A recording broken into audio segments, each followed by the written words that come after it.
Aplicación del ciclo diésel ideal.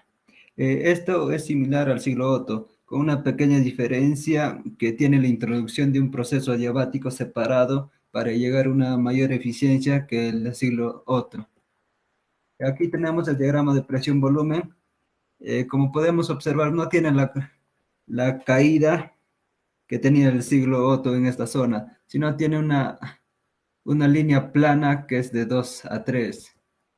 El calor reiterado también se usa en el siglo Otto, que el gas baja de T4 a T1 en forma isocórica, lo que significa que se puede emplear el calor extraído. Y el factor de corte de combustión, que también se usa en el siglo Otto, es útil para introducir el llamado factor de corte de combustión, que representa la relación entre el volumen antes de B1 y después de B2 de comprimir la mezcla.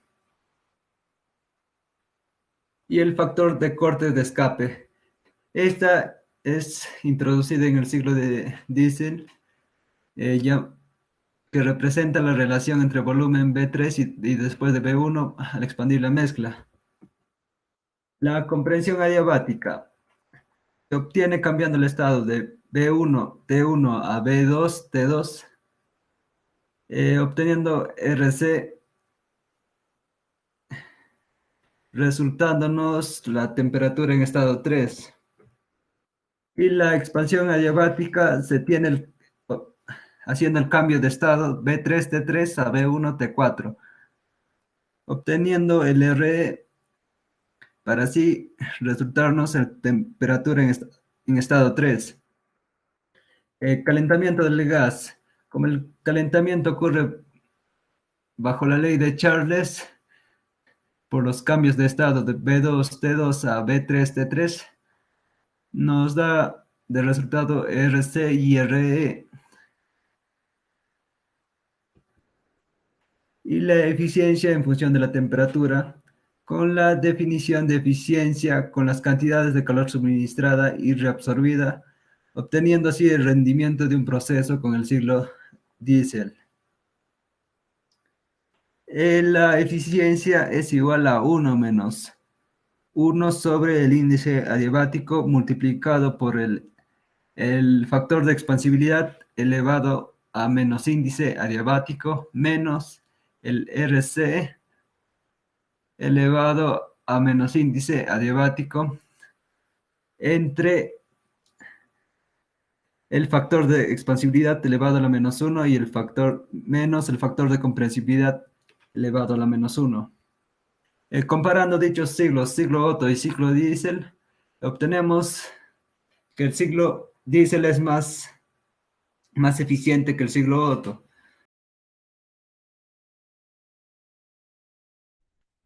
Ciclo real diésel.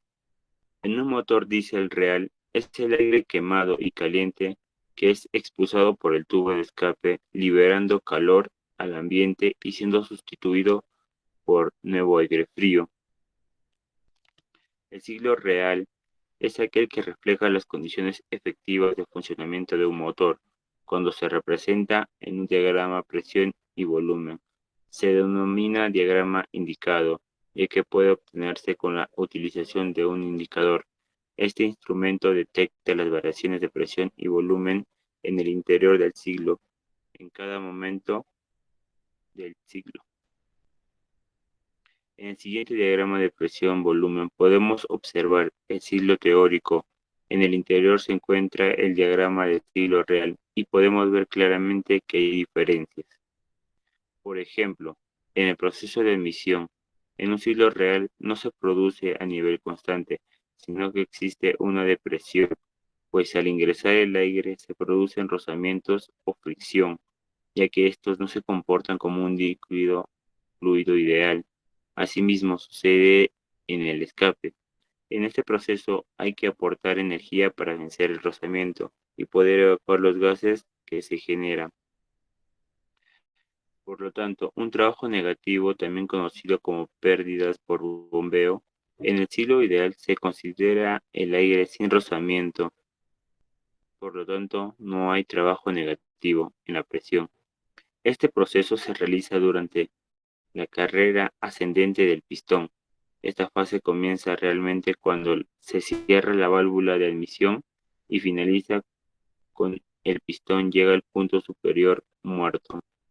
En la combustión y expansión, la temperatura y la presión van a aumentar, por lo tanto este último obliga al pistón a descender a la vez que la gran cantidad de gases generados por la combustión se expanden por el aumento de volumen generado por el descenso del pistón.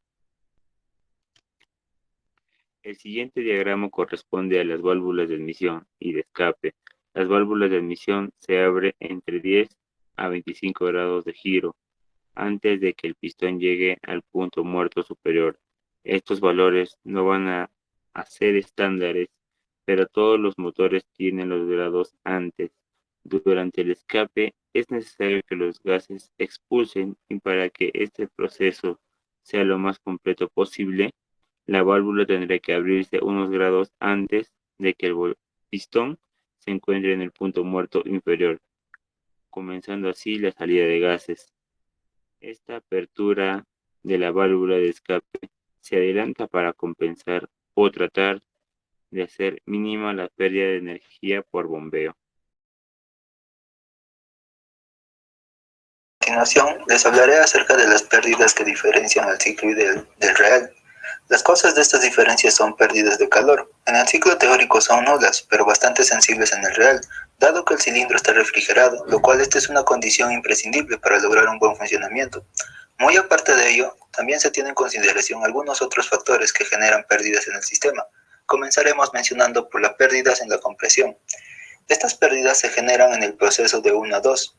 En la fase de compresión, como el motor no tiene aislamiento térmico, el contacto del fluido operante con las paredes del recipiente que lo encierran, las paredes del cilindro, la cabeza del pistón y el techo de la cámara de combustión genera un intercambio de calor entre ambos, y la transformación no resulta diabática, sino politrópica.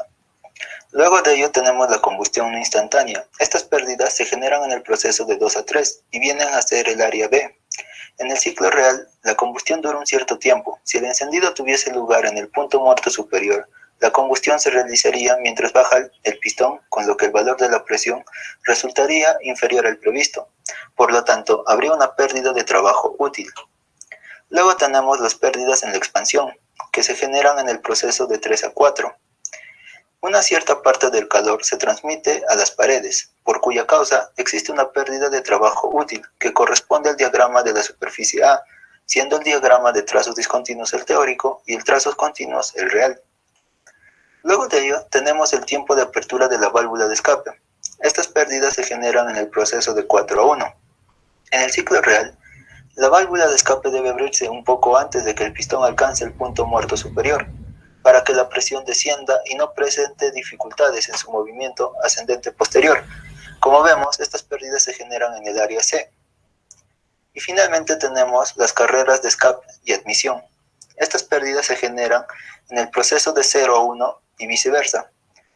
En el ciclo real, durante la carrera de escape, la presión se mantiene por encima de la atmosférica, mientras en la de admisión resulta inferior a ella.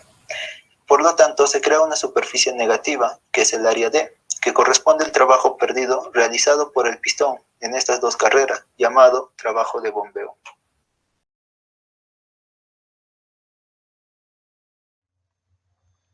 Aplicación industrial en la realidad del ciclo diésel. Las aplicaciones más habituales son la maquinaria pesada o agrícola de 4 tiempos, camiones de carga, colectivos de corta y larga distancia, automóviles de turismo y de competición, vehículos comerciales e industriales, propulsión ferroviaria, vehículos de propulsión a oruga, propulsión marina de 4 tiempos hasta cierta potencia y a partir de ahí 2 tiempos. Nuestro grupo se enfocará en lo que son grupos generadores de energía eléctrica, centrales eléctricas y de emergencia. Accionamiento industrial de motobombas, compresores, motores estacionarios, ventiladores en interior mina. Un claro ejemplo en la realidad sería la utilización de grupos electrógenos en interior mina. Muchas veces cuando hay un corte prolongado de energía eléctrica, estos grupos entran en funcionamiento para así suministrar energía eléctrica a ventiladores en interior mina. Estos ventiladores se encargan de hacer fluir el aire o el oxígeno en interior mina y así puedan trabajar todos los obreros las 24 horas. También se encarga de suministrar energía a las bombas estacionarias sumergibles en interior mina. Estos se encargan de bombear el agua a causa de filtraciones que existen en interior mina. Van a bombear hacia superficie. Este claro ejemplo nos lleva a concretar así la aplicación del ciclo diésel en la realidad.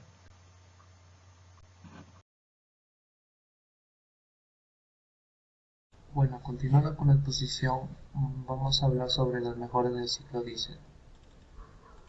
Como ya sabemos, las eficiencias térmicas de los motores diésel van del 35 a 40%, mientras que los motores con encendedor de chispa varían entre 25 y 30%. Los elementos para mejorar la optimización de un motor diésel son el aire, la combustión y el calor. La densidad del aire se incrementa por turbocompresor. El consumo de combustible que necesitamos para mantener la medida de sincronización-proyección, esto es, reducir el desgaste del motor y mantener la sincronización de la inyección. Por ende, el calor por compresión de aire es el desgaste de la camisa y los amigos de pistón y reduce el calor del motor. Por último, los sistemas de recuperación de calor de desecho utilizando para mejorar la pérdida de calor. Además, se ha ido agregándole para tener una optimización eficaz hasta que el uso de los materiales finos como steam le da al rodamiento o jinete tipo Alice reduce la masa del motor, manteniéndole los componentes de los motores son tan importantes como ya mencionaba en la combustión y el calor. Por consiguiente, el motor del ciclo diésel presenta menor régimen de revoluciones. Al igual que en el ciclo Otto, las presiones de admisión y escape son algo inferior y superior, como se aprecia en la imagen. Es difícil mantener la combustión a presión constante, siendo ideal de la combustión de 2 a 3 que la velocidad de inyección del combustible se ajuste al movimiento del émbolo para que la combustión se realice lo más aproximadamente posible a la línea de presión constante. Estos operan para relaciones de compresión más altas que las que suelen ser más eficientes que las máquinas encendidas por chispas, es decir, gasolina. Gracias.